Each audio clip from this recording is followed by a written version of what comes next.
Саламатсыздар урматтуу теле көрүүчүлөр, эфирде кабарлар маалымат программасы, аны менен мен Элмурат Беков тааныштырам. Алгач бүгүнкү чыгарылыштан кыскача түрмөк. Азаттыктын миллиондордун изи иликтөөсүнөн кийин президенттик аппарат билдирүү жасады. Кыргызстандын ЭЭПке мүчө болгондон алдын убадаланган максаты ишке аштыбы? ЭЭПтин пайдасы менен зыяны. Баткенде электр энергиясы өчүрүлсө, бала бакчалар ишин токтотушу ыктымал. Прокуратура Израилдин премьер-министри Биньямин Нетаньяхуга айып такты.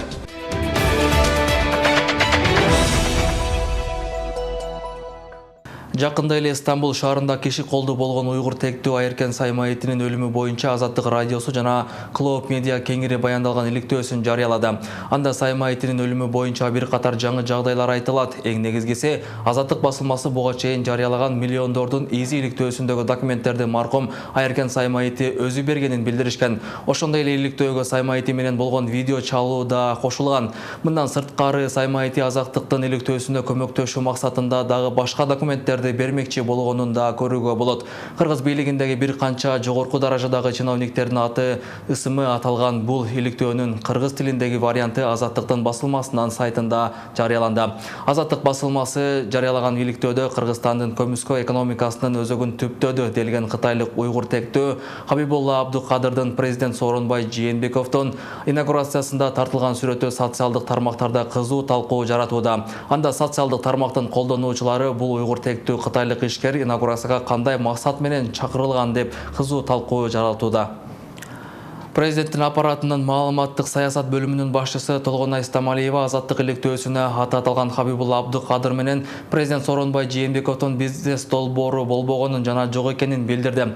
Стамалиеванын түшүндүрмөсүнө ылайык, Жээнбеков Ош облусунун губернатору болуп иштеп турган 2012-жылы инвестициялык форумда Хабибулла Абдукадырдын иниси менен таанышкан. Маалымат боюнча форумдан кийин Жээнбеков ал экөө менен чогуу ошол кездеги президент Алмазбек Атамбаевдин кабыл алуусунда болушкан. 2017-жылы иниси аркылуу Атамбаев жана Жээнбековдун Хабибулла Абдукадыр менен жалпы таанышуусу болгон. Андан кийин алардын Алмазбек Атамбаев менен мамилеси кандай өнүктү? Бул тууралуу Жээнбековго белгилүү эмес. Ал эми Хабибулла Абдукадырды Жээнбековдун инаугурациясына кантип катышып калганы боюнча жооп айтылган. Маалыматка ылайык, Жээнбековдун инаугурациясын уюштуруу иштери, анын ичинде чакырылгандардын тизмесин түзүү жана отургузуп жайгаштыруу маселелерин толугу менен Атамбаевдин аппараты тескеген. Билдирүүдө башкы прокуратура Түркиянын башкы прокуратурасына Айыркен Саймаитинин өлтүрүлүшү боюнча иштеликтөөдө көмөк көрсөтүү өтүнүчү менен кайрылган. Саймаитинин ысымы Кыргызстан менен байланышып жаткандыктан, анын Кыргызстандын жараны эмес экендигине карабастан, кыргыз тарап анын өлтүрүлүшүн иликтөө иштерине катыша тургандыгы айтылган.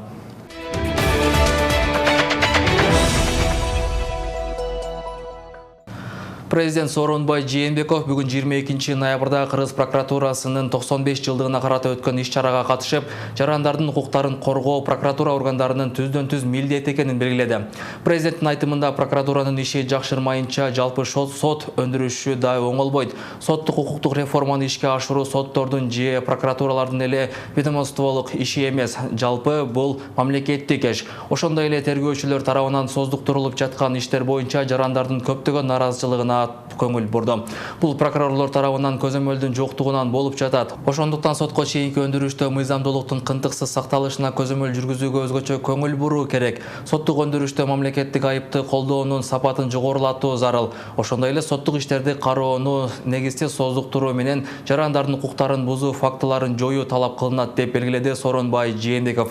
Андан соң мамлекет башчысы прокуратура органдарынын куттуктап, бир катар кызматкерлерине сыйлыктарды тапшырды.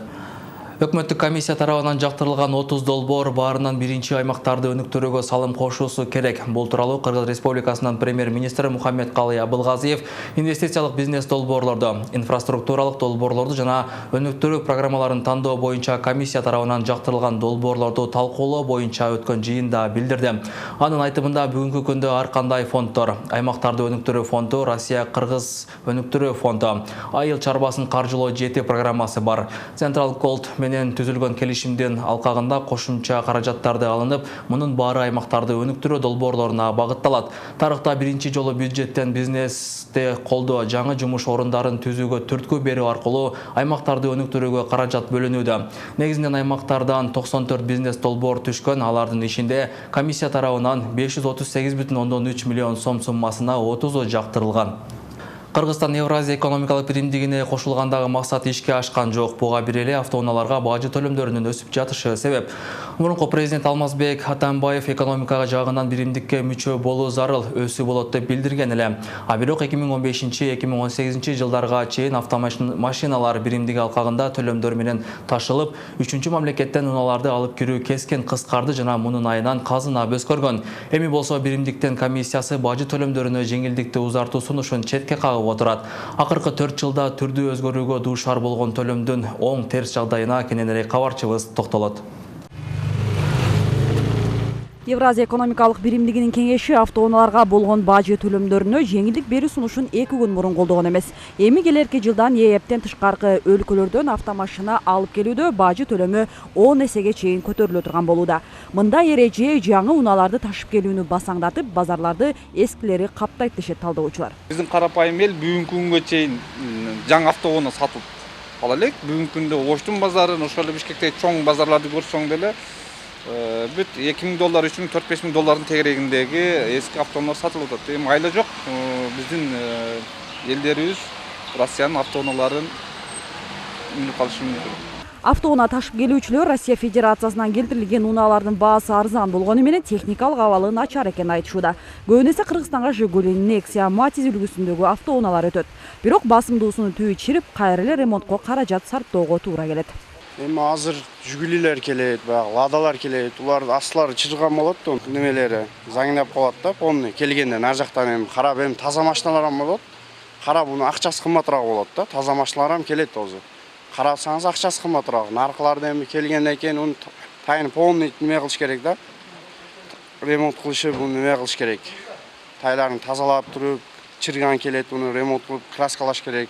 Полный кылынат да, краска чачылат машинага. Таза келбейт, ошондой болот азыр. Төлөмдөн улам өзгөрүүгө дуушар болуп жатышы айдоочу автоунаа сатып алектенгендерди гана түшөлтпөстөн өлкө экономикасына да таасирин тийгизүүдө. Мурунку президент Алмазбек Атамбаев биримдикке кошулуу социалдык экономикалык өсүүгө алып келерин баса белгилеген болчу. Бирок натыйжа кандай болбоду. 2015 жылдан 3 жыл ичинде биримдиктин алкагындагы төлөмдөр менен унаалар ташылып, бирок үчүнчү мамлекеттен алып кирүү кескин кыскарганына байланыштуу Киреше булагы толукталбай келген. Авалга туш келип атабыз. Биз кирген учурда деле 15 жылдан 18 жылга чейин деле өзүбүздүн 2014 жылкы бажы тарифтери менен жашасак болот эле. Бирок биз ага карабай ошо киргенден баштап эле бажы Евразиялык тарифтерине өтүп алып, бир кыйла кыйналып калдык. Себеби ошол сырт жактан алып келип машина, автоунаа алып келип ишкерчилик кылып аткан көп адамдар ошол ишкерчиликтен баш тартууга, банкроттук абалга келүүгө туура келди. Мынтип биримдикке мүчө болгонуна карабай Кыргызстандын кызыкчылыктары корголбой калгандан соң ЕЭПте калуунун зарылчылыгы жоктугун айтып чыккандар да болууда. А бирок бул жагдай түздөн-түз мигранттардын абалына таасирин тийгизет. Эгерде Кыргызстан биримдиктен баш тартса, биримдикке мүчө өлкөлөрдө иштеп жаткан кыргызстандыктарга түзүлгөн жеңил шарттар жоюлушу ыктымал. Патент төлөбөйт, орус тили, Россиянын тарыхына экзамен тапшырышпайт, жумушка орношуу үчүн сөзсүз уруксат алууга алар мажбур эмес. Ошондуктан ушундай жакшы шарттар каралган. Ошондуктан бул тарабынан алганда бизде баары бир бул жакын карада Евразияден чыгууга бир мындай бир ыңгайлуу шарттарыбыз жок деп ойлойм да. Авал олку-солку болуп турган учурда Кыргызстан автоунаа өнөр жайын өнүктүрүүгө аракеттенип, анын ичинде электромобилдерди өндүрүүнү колго алуу боюнча аракеттер башталды. Эл өкүлдөрү электромобиль чыгарууну каалаган инвесторлорду салыктан бошотуу сунушун даярдаган. Долбоор коомдук талкууда. Нуржамал Баргыбаева, Бексултан Абиев, Ынтымак.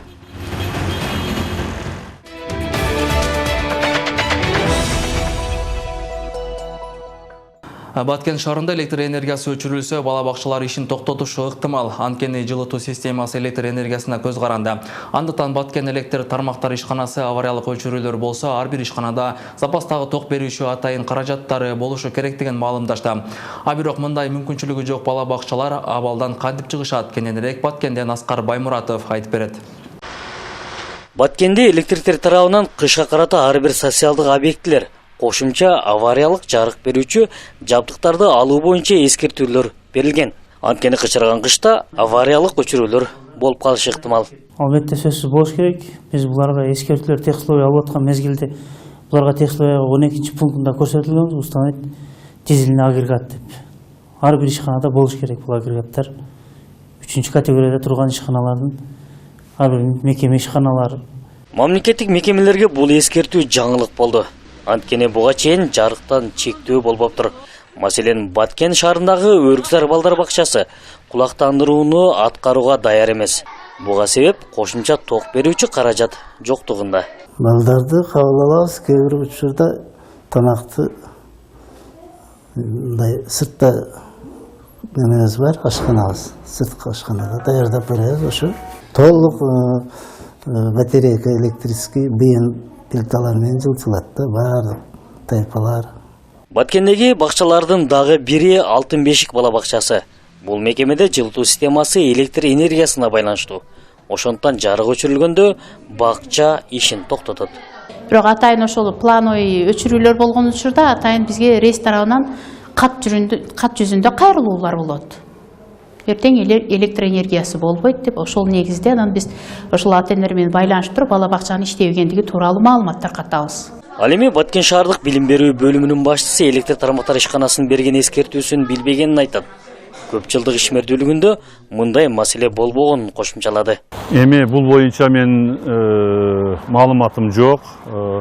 Бирок мына бир топ жылдан бери иштеп атабыз. Билим берүү бөлүм башчысы болуп, биздин балдар бакчасында мындай свет өчүү, башка проблемалары болгон жок. Бирок кээ бирде болот, мындай аварийный өчүрүүлөр болот. Ошо мезгилде рестин кызматкерлери бизге билдирет. Электр энергиясынан чектөө болсо, мекеме ишканаларда көтүүсүз жагдайларга шарт жок. Окуучу, тарбиялануучу балдар суукта калбаса деген башкы маселе. Андыктан жергиликтүү бийлик кол кабыш кылып, маселени чечүү учурун талабы. Аскар Баймуратов, Жыргал Абдижалил уулу, Ынтымак, Баткен.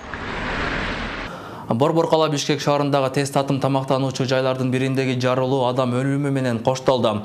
Бул окуя өлкөдөгү тез даярдалуучу тамак аш саткан жайлардын коопсуздук маселесин көтөрдү. Ал жарылуудан кийин экотехинспекция жана өрт өчүрүүчү кызматы жерлерде түшүндүрүү иштерин жүргүзө баштады. Мындай текшерүү Жалал Абад шаары жана Сузак районунда да орун алды. Кененирээк аймактык кабарчыбыз Кабылбек Көчкөнбай уулу материалында. 100 берүү жок. Пожар болса 102 жаласыздар, а? Ким 102 деп айтты? Өрт чыкса кайсыл номерге кабарлашты да билбеген бул жаран Жалал Абад шаарындагы тест татымдардын биринде иштейт. Атайын жүргүзүлгөн рейд учурунда өрт коопсуздук эрежелерин сактабаган бир топ тест татым жайлары аныкталды. Аларга адистер тарабынан түшүндүрүү иштери жүргүзүлдү. Атайын белгилер, мисалы үчүн службалардын номерлери болуш керек. Мисалы ар кандай случай болушу мүмкүн. Мисалы өрт кырсыгы чыгышы мүмкүн. Андан башка дагы бир клиенттер ушу ден соолугу же ызычы ушундай бир уруш келишпестик болуп калышы мүмкүн. Ошол учурларда кайсыл службанын чакырууну билбейт да. Өзүңүздөр байкадыңыздар, мисалы көбү 109 деп атат, 01 деп атат. Агнет тушителдер боюнча деле көрдүңүздөр, толук камсыздалган эмес, толук кандуу. Газ баллон бул жерде жатып турабы? Билесиз да, жатып койгонго болбойт. Текшерүү учурунда тест татым жайлардын ээлери өздөрүнүн жана айланадагылардын коопсуздугуна кайды керек экени ачыкталды. Анткени айрымдарын эске албаганда басымдуусунда өрт өчүрүүчү жабдыктар жок. Билет элек газ баллон сыртта турат бизде. Данный время газ иштетпей атабыз. Агнет төшөтүн коюшубуз керек. Жалал Абад шаары жана Сузак районунда 43 тест тамак даярдоочу жайлар бар. Алар качан гана Бишкек шаарындагы жарылуудан адам өмүрү кыйылгандан кийин текшериле баштады. Ал эми ага чейин эмнеге текшерилген жок деген суроого экотек инспекциядан ишкердикти текшерүүгө 2019 жылдан 2021 жылга чейинки киргизилген мораторий менен түшүндүрүшүүдө. Алар кошумчалагандай, азырынча түшүндүрүү иштери менен гана чектелишүүдө. Эгер экономика министрлиги уруксат берсе, жакын арада тест атым жайларга атайын текшерүү жүргүзүлүп, коопсуздук эрежелерин сактабагандарга айыптар салынат. Мини экономиканын макулдашылып, пландан тышкары текшерүүгө алабыз. Ошол пландан тышкары текшерүү учурунда дагы эскертүүлөр аткарууга алынбаса, анда биз бузуулар жөнүндө кодексинин 93-биринин негизинде айып салынат. Физикалык жактарга 7500 сом, юридикалык жактарга 23 миң сомго чейин айып салынат.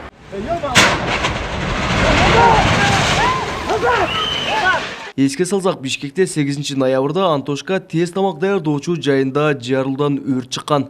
Анын кесепетинен 14 адам жаракат алып, 1 адам каза болгон. Кабылбек Көчкөнбаев уулу, Тынчбек Доолдаев, Жалал Абад облусу. Чет өлкөдө жүрүп, жакан иш баштоонун сырларын билген мигранттар көбөйүүдө. Алардын бири Корея өлкөсүндө мигрант болуп барып, ал жактан күнөскана иштетүүнүн сырларын өздөштүрүп келген Нурдин Пинназаров. Азыркы учурда ал күнөсканасында бадыраңдын арзу сортун өстүрүп, учурда алгачкы төшөмүн сатыкка чыгара баштады. 6 соттук күнөсканасында 1,5 миң түп бадыраң отургузулуп, тамчылатып сугаруу ыкмасы колдонулат.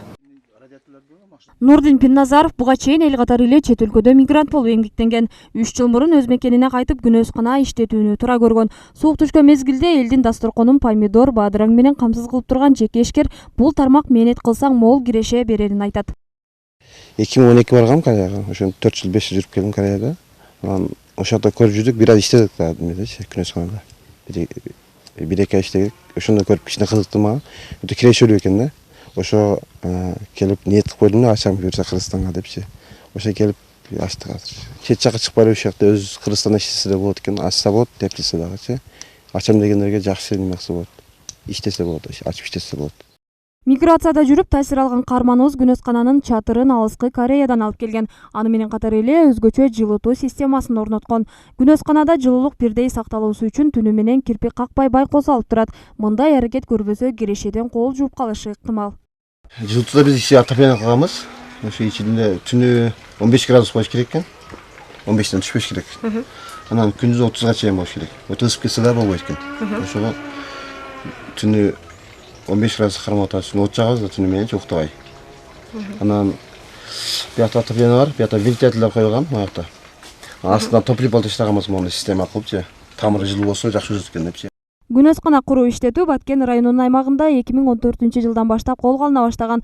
Бүгүнкү күндө райондун аймагында 100дөн ашуун күнөскана жашылча жемиштин түрүн өстүрүп келет. Бул да болсо калкты жыл бою органикалык жактан таза азык-түлүк менен камсыз кылууга мүмкүнчүлүк түзөт.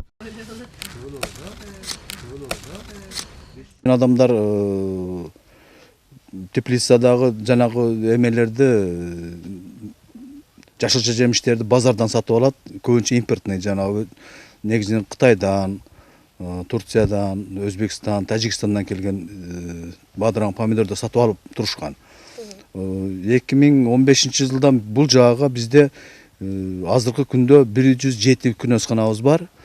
Эми азыркы бүгүнкү күндөгү мына өзүңөр көрдүңөр, кирешелүү тармактын бири ушу теплица болуп калды. Негизинен мына былтыркы жылдан бери мына бадыраң, помидор базарда өзүбүздүн местный өзүнүн дыйкандар өндүргөн помидор бадыраңда сатылып атат базарда.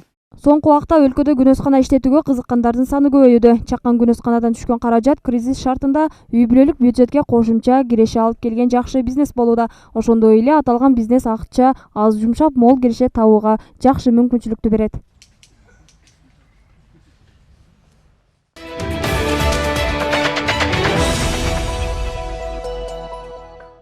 Берүүбүздүн соңунда эсиңиздерге сала кетсек, ушул жана башка жаңылыктарды ынтымактын өздүк сайтынан таап таанышсаңыздар болот. Ынтымак чекит KG сайты 24 саат бою сиздерге кызмат кылат. Кечиңиздер көңүлдүү улансын, саламатта калыңыздар. Аба райынын эмерчиси Elite House курулуш компаниясы. Elite House компаниясы сиздерге жакшы маанай каалайт. Александрия шаардын так борборундагы беделдүү райондо орун алган премиум класстагы турак жай комплекси. Анда ыңгайлуулугуңуз үчүн бардык шарттар каралган. Жер астындагы жана коноктор үчүн унаа токтотмо жайы, өнүккөн ички түзүм, абатталган жана тосмолонгон короо, фитнес борбору жана акылдуу үй элементтери. Александрия премиум класстын бардык талаптарына жооп берет. Ага кошумча, Elite House компаниясы сатып алуучуларга 1 жылдык акысыз тейлөө кызматын белекке берет. Elite House менен бирге мыктыны тандаңыз.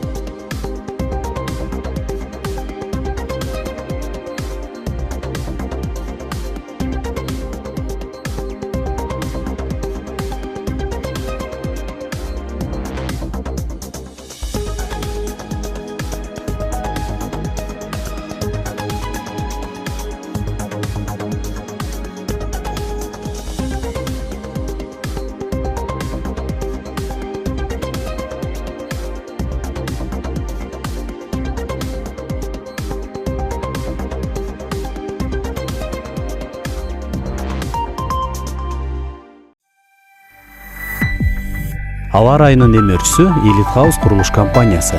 Elite House компаниясы сиздерге жакшы маанай каалайт.